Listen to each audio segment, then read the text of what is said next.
Evangelho segundo Mateus, capítulo 15. A tradição dos anciãos. Então chegaram ao pé de Jesus uns escribas e fariseus de Jerusalém, dizendo: Por que transgridem os teus discípulos a tradição dos anciãos? Pois não lavam as mãos quando comem pão. Ele, porém, respondendo, disse-lhes: Por que transgredis vós também o mandamento de Deus pela vossa tradição? Porque Deus ordenou, dizendo: Honra a teu pai e a tua mãe, e quem maldisser ao pai ou à mãe, que morra de morte. Mas vós dizeis: qualquer que disser ao pai ou à mãe é oferta ao Senhor, o que poderias aproveitar de mim? Esse não precisa honrar nem a seu pai, nem a sua mãe. E assim invalidastes pela vossa tradição o mandamento de Deus. Hipócritas, bem profetizou Isaías a vosso respeito, dizendo: Este povo honra-me com os seus lábios, mas o seu coração está longe de mim. Mas em vão me adoram, ensinando doutrinas que são preceitos dos homens. E chamando-se a multidão, disse-lhes: Ouve e entendei. O que contamina o homem não é o que entra na boca, mas o que sai da boca. Isso é o que contamina o homem. Então, acercando-se dele os seus discípulos, disseram-lhe: Sabes que os fariseus, ouvindo essas palavras, se escandalizaram? Ele, porém, respondendo, disse: Toda planta que meu Pai Celestial não plantou será arrancada. Deixai-os, são condutores cegos. Ora, se um cego guiar outro cego, ambos cairão na cova. E Pedro, tomando a palavra, disse-lhe: Explica-nos essa parábola. Jesus, porém, disse: Até vós mesmos estáis ainda sem entender?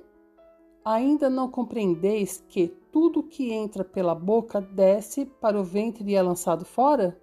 Mas o que sai da boca procede do coração, e isso contamina o homem.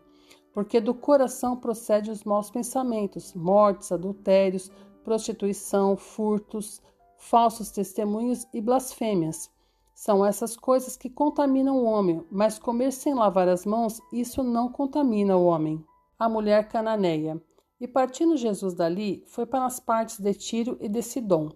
E eis que uma mulher cananeia, que saíra daquelas cercanias, clamou dizendo: Senhor, filho de Davi, tem misericórdia de mim, que minha filha está miseravelmente endemoniada. Mas ele não lhe respondeu palavra, e os seus discípulos, chegando ao pé dele, rogaram-lhe, dizendo: Despede-a, que vem gritando atrás de nós. E ele respondendo disse: Eu não fui enviado senão as ovelhas perdidas da casa de Israel. Então chegou ela e adorou-o, dizendo: Senhor, socorre-me. Ele, porém, respondendo, disse: Não é bom pegar o pão dos filhos e deitá-lo aos cachorrinhos. E ela disse: Sim, Senhor, mas também os cachorrinhos comem das migalhas que caem da mesa dos seus senhores. Então respondeu Jesus e disse-lhe: Ó mulher, grande é a tua fé, seja isso feito para contigo como tu desejas. E, desde aquela hora, a sua filha ficou sã. A segunda multiplicação dos pães e peixes. Partindo Jesus dali, chegou ao pé do mar da Galileia e, subindo a um monte, assentou-se lá.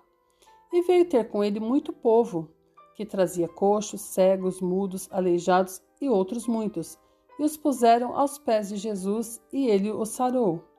De tal sorte que a multidão se maravilhou vendo os mudos a falar, os aleijados sãos, os coxos a andar e os cegos a ver, e glorificava o Deus de Israel.